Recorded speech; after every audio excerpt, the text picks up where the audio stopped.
Salam alaikum wa rahmatullahi ta'ala wa barakatuh. Bonjour à vous toutes et à tous. Cette vidéo est réservée à la correction de l'examen de comptabilité générale S2, session normale, et que les étudiants des groupes 7 et 8 ont passé au centre d'examen de Ben Hamed.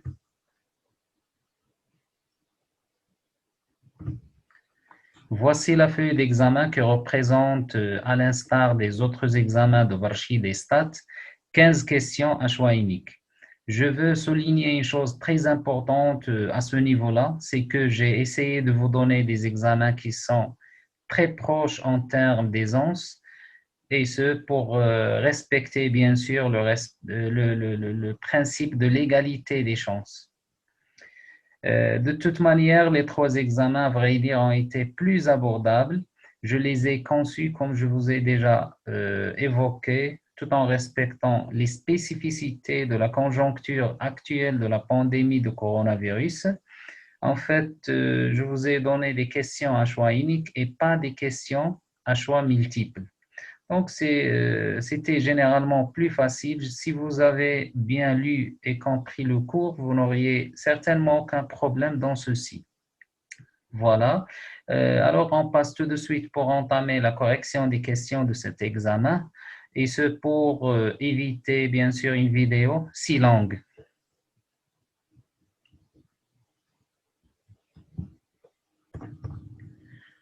Concernant cette première question, vous devez en fait repérer la bonne affirmation parmi ces quatre. A.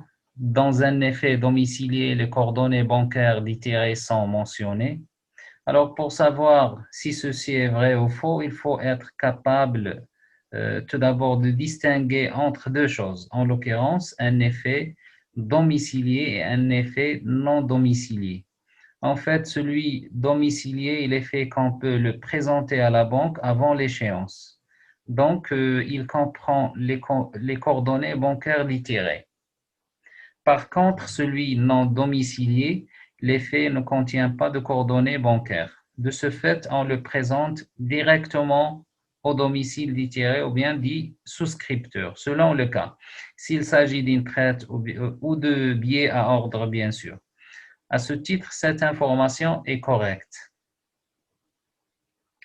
Alors B, l'endossataire est celui qui a transféré la propriété de l'effet. Normalement, qui est l'endossataire? Bien sûr, c'est bien entendu le bénéficiaire de l'endossement, mais qui transfère la propriété de l'effet. À vrai dire, c'est l'endosseur et pas l'endossataire. À cet effet, cette affirmation n'est pas juste. C. En cas d'acceptation d'une traite, le tiret est appelé souscripteur. En fait, lors de l'acceptation d'une traite, le client est appelé tiré et pas souscripteur, comme mentionné dans cette réponse. Normalement, il fallait dire en cas d'acceptation d'un billet à ordre, le tiré est appelé souscripteur, ou bien en cas d'acceptation d'une traite, le tiré est appelé le tiré. Voilà, cette réponse est alors fausse. La remise D, la remise à l'escompte d'une traite permet d'obtenir la totalité de sa valeur nominale avant la date d'échéance. C'est vrai que la remise à l'escompte d'une traite permet d'obtenir de l'argent avant la date d'échéance, mais ce n'est pas la totalité de sa valeur nominale. Ce que nous allons percevoir est la valeur nominale diminuée de certaines charges et de TVA bien sûr récupérables. On parle dans ce cas-là de la remise à l'escompte d'un effet. De ce fait, cette affirmation n'est pas correcte. Alors, on coche la réponse à la première réponse.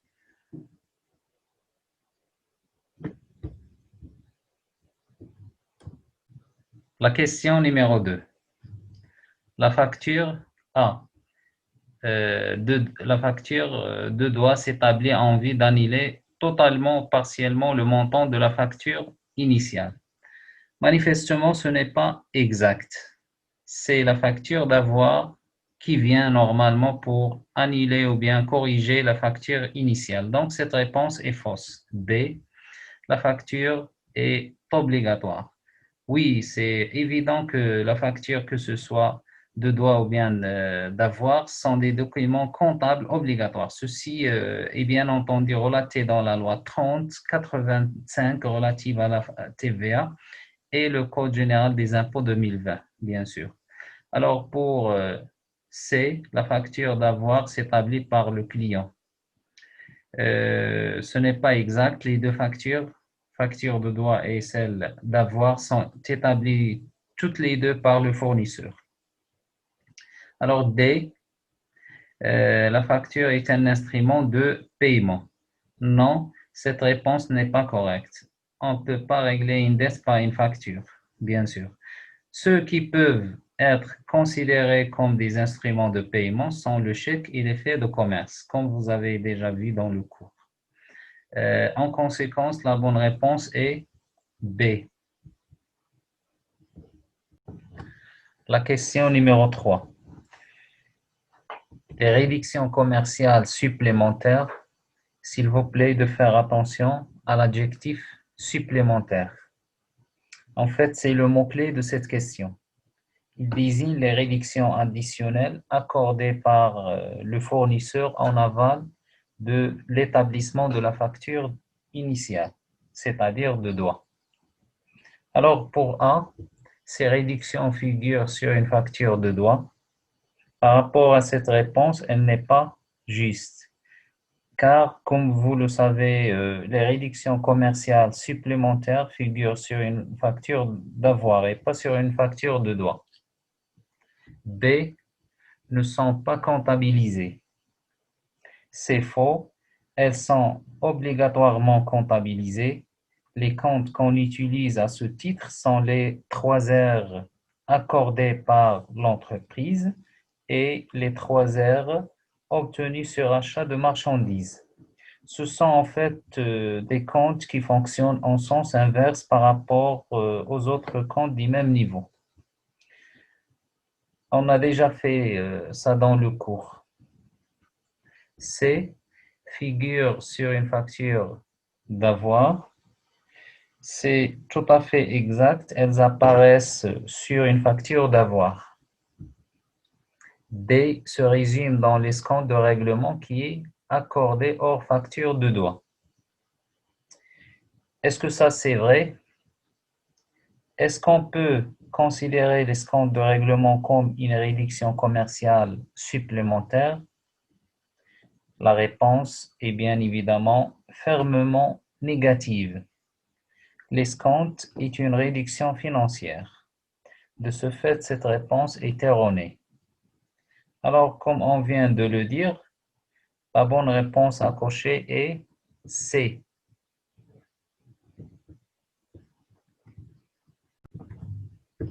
La question numéro 4.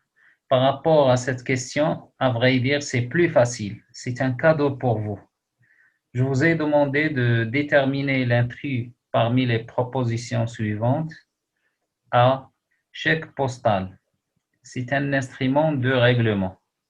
B. C'est un compte de trésorerie. On l'utilise pour les règlements financiers au comptant. C. Effet de commerce. Il s'agit aussi d'un moyen de règlement financier. Et enfin, D. Frais de transport. C'est une majoration de la facture. Alors, à votre avis, où est l'intrus parmi ces éléments? En fait, il y a un mot-clé commun caractérisant les 3 premiers éléments. Lequel? Tout simplement, c'est le mot règlement. Vous l'avez vu dans le premier chapitre, dans le cours, au comptant ou par effet de commerce. De ce fait, l'intrus dont on a parlé est D, frais de transport.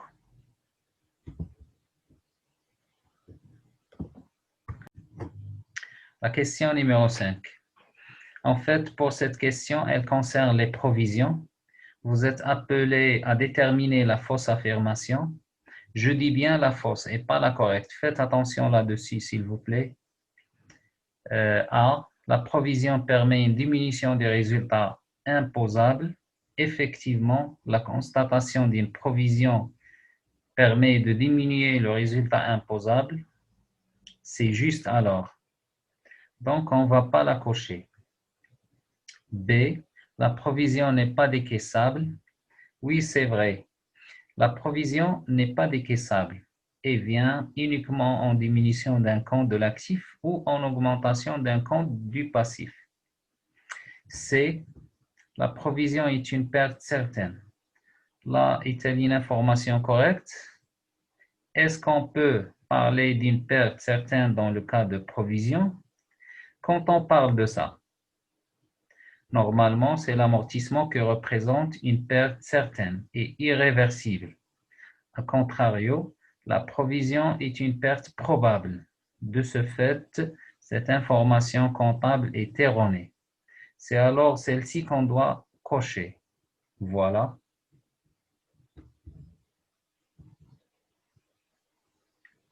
D. La provision destinée à réparer un déficit probable. Effectivement, lorsqu'on a un déficit probable incertain, on constate bien sûr une provision. C'est exact. On ne doit pas la cocher, on ne doit pas cocher cette dernière affirmation, bien sûr. Voilà.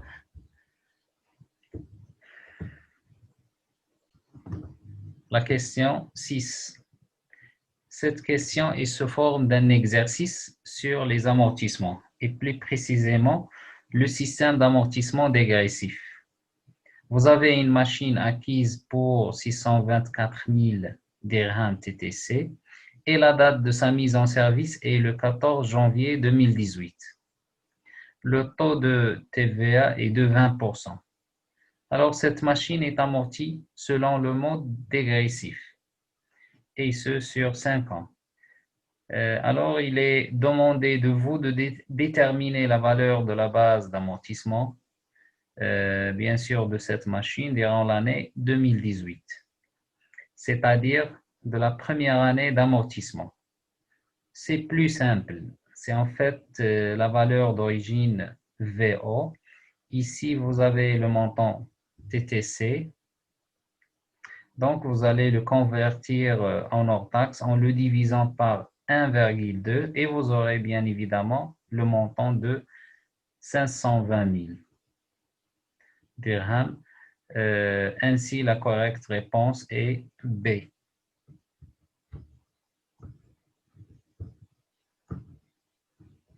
Voilà. La question numéro 7, qui représente la suite de celle numéro 6.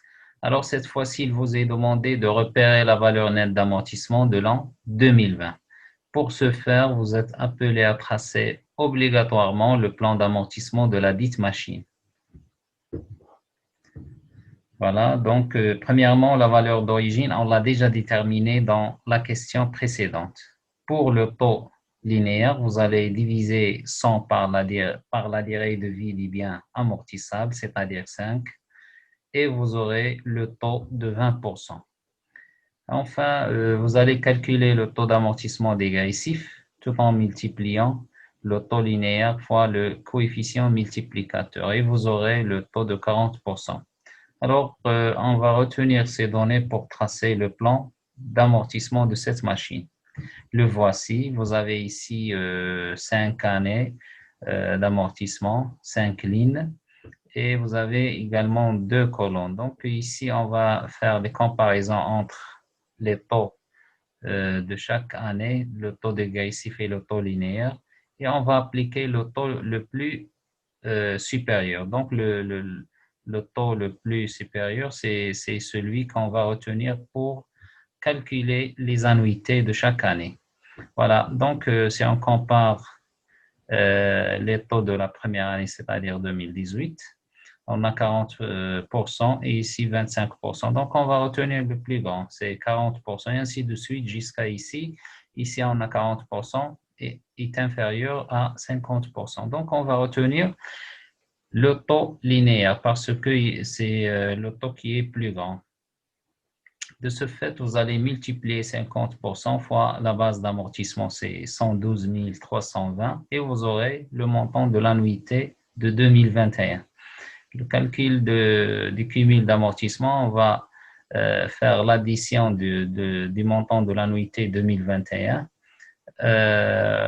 au cumul d'amortissement de l'année précédente, c'est-à-dire 2020. Et vous aurez le cumul d'amortissement de l'année 2021 qui est de 463 840. La vente toujours égale à la valeur d'origine moins le cumul d'amortissement pour chaque année. Voilà, par rapport à la question numéro 7, la VNA de 2020 est égale à 112 320. Ainsi, on va cocher la réponse C.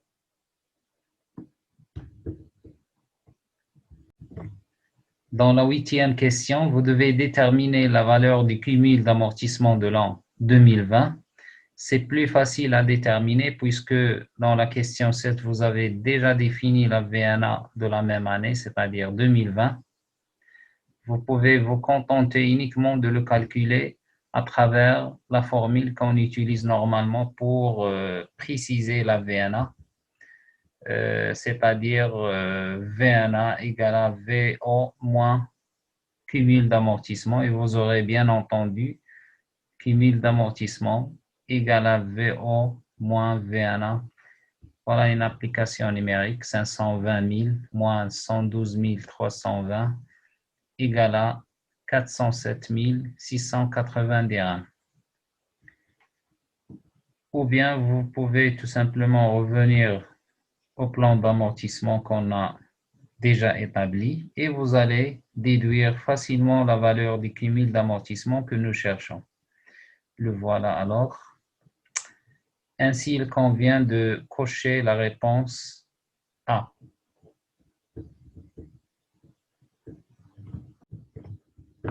Maintenant, pour la question 9, on doit préciser la bonne écriture à passer à la fin de l'année 2020. Pour ce faire, on détermine préalablement l'annuité linéaire et puis on la compare avec celle dégressive. Voilà. On remarque donc que la dotation linéaire est supérieure à celle dégressive. À cet effet, leur différence est égale à 29 120 dirhams. Nous allons la comptabiliser comme une reprise sur amortissement dérogatoire. Voici les deux écritures comptables relatives à l'amortissement de la machine et à passer à la fin de l'an 2020 dans le journal de cette entreprise. On a bien évidemment deux écritures comptables. En premier chef, on enregistre comme d'habitude la dotation linéaire pour un montant de 104 000 et ensuite on comptabilise la différence calculée entre les deux dotations linéaires et dégressives. Voilà. De ce fait, la correcte réponse est A.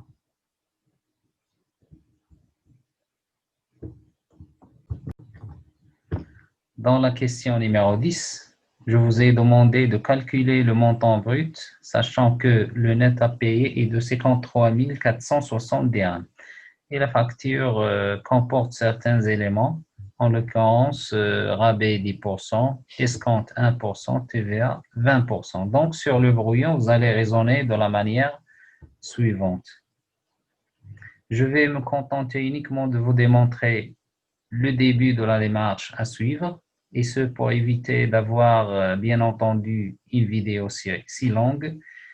Alors, pour déterminer le montant brut, on commence de manière rétrograde, c'est-à-dire du bas vers le haut. On sait que le net à payer égale à le net financier plus le montant de la TVA. C'est deux éléments. Également, le net financier plus, entre parenthèses, à la formule qui nous a guidés à calculer le montant de TVA, c'est-à-dire le net financier fois le taux de TVA. Le taux de TVA, c'est 20%. Voilà, ici, on a un facteur commun. Donc, le net à payer TTC égale à le net financier fois, on ouvre la parenthèse, 1 plus le taux de TVA. Et de ce fait, le net financier égale à le net à payer TTC divisé par 1 plus taux de TVA. Application numérique, vous avez déjà le net à payer TTC, c'est donné dans la question, divisé 1 plus 0,2, c'est le taux de TVA, c'est 20%. Donc, vous aurez le montant du net financier. Voilà, c'est 44 550 dirhams.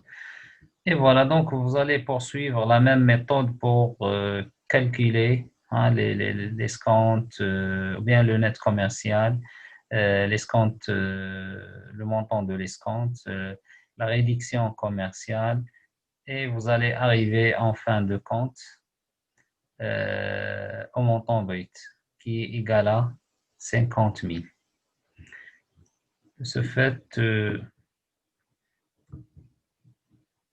la bonne réponse devient alors plus évidente, c'est A.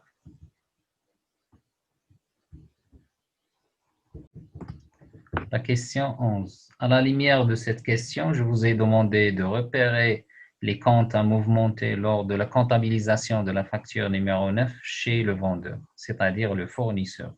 Ça, c'est plus simple.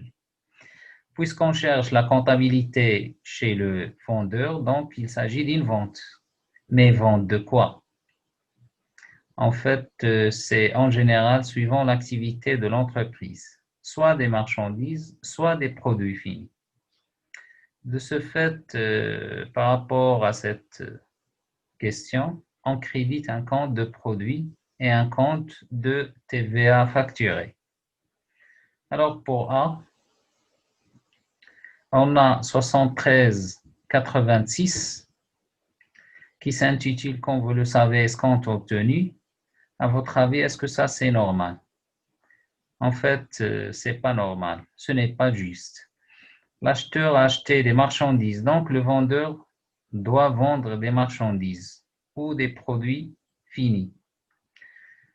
Alors pour B, on a crédité deux comptes, à savoir 71 et 11 et 44, 55, qui correspondent successivement à vente de marchandises et état TVA facturé. Ceci semble raisonnable.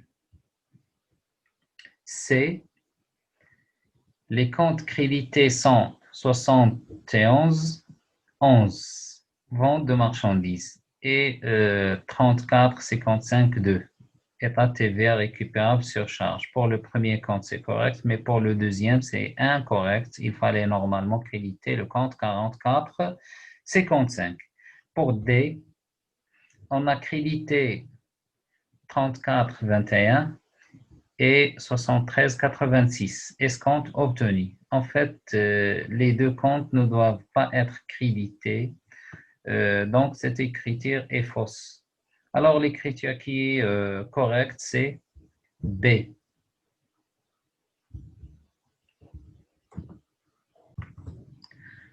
Question 12. Cette question porte sur une opération comptable effectuée par une entreprise. Il s'agit bien entendu d'un règlement d'une quittance de l'eau. Vous avez le montant hors taxe, 1100, la TVA 7%, et le mode de règlement est par chèque bancaire, numéro 67. On va essayer d'analyser réponse par réponse. Pour A, débit 51,41, c'est le compte banque. Puisqu'on a réglé la facture, ce compte normalement doit être crédité. Donc, cette écriture est erronée. B, si vous consultez votre plan comptable, vous allez vous apercevoir que le compte 61 251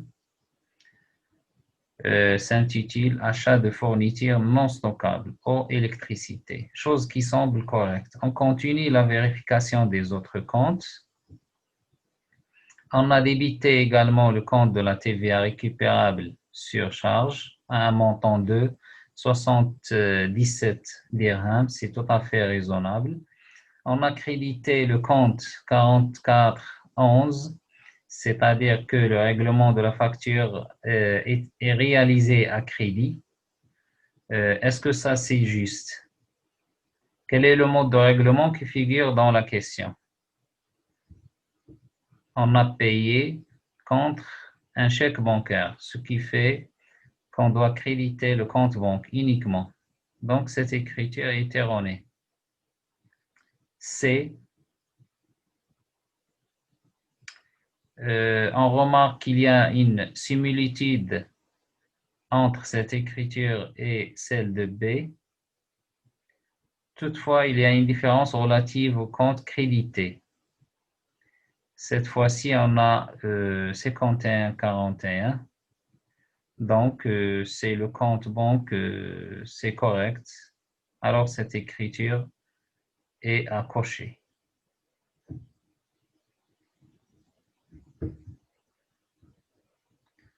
L'écriture D, pour le compte débité 61 21, relatif à l'achat de matières premières, chose qui n'est pas correcte.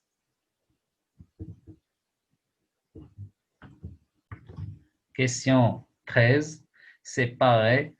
Vous avez également une opération à laquelle vous êtes invité à déterminer la bonne écriture. Cette opération est inhérente à la remise à l'encaissement d'un chèque bancaire. À l'instar de ce que vous avez déjà vu dans le cours, cette opération déclenche le débit du compte 51-112, chèque à l'encaissement, et le crédit de 51-111, chèque en portefeuille. Je signale à ce niveau-là, ce dernier compte doit normalement être débité auparavant. Ainsi, l'écriture qui correspond à ce que nous avançons tout à l'heure est A.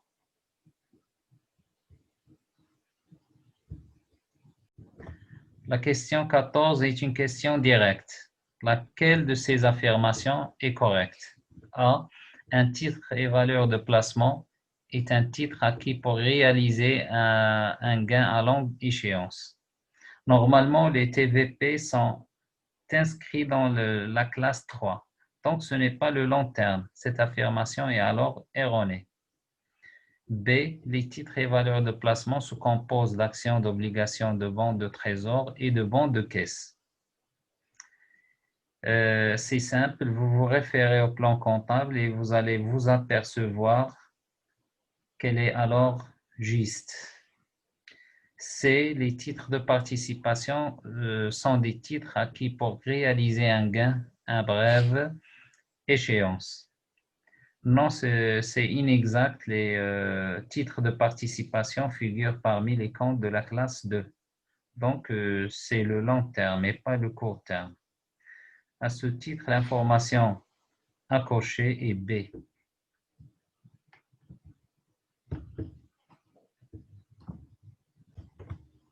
La question 15. Pour cette dernière question, vous avez une opération comptable réalisée entre deux entreprises, Samir et Chouaib. Samir a envoyé une facture d'avoir à Chouaib relative à deux ordinateurs défectueux. Voici les données qui apparaissent sur cette facture, le montant brut, l'escompte et la TVA.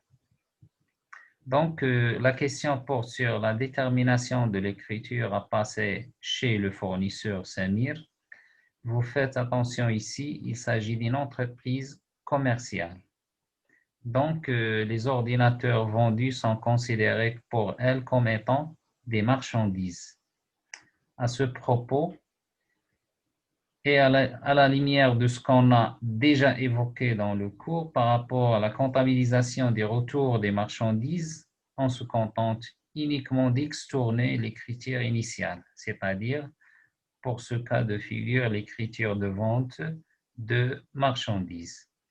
Donc, on doit au préalable débiter les comptes vente de marchandises et état TVA facturé Et à l'opposé, on crédite les comptes 34,21 clients et 63,86 escomptes accordés. Voilà, cette écriture correspond alors à A.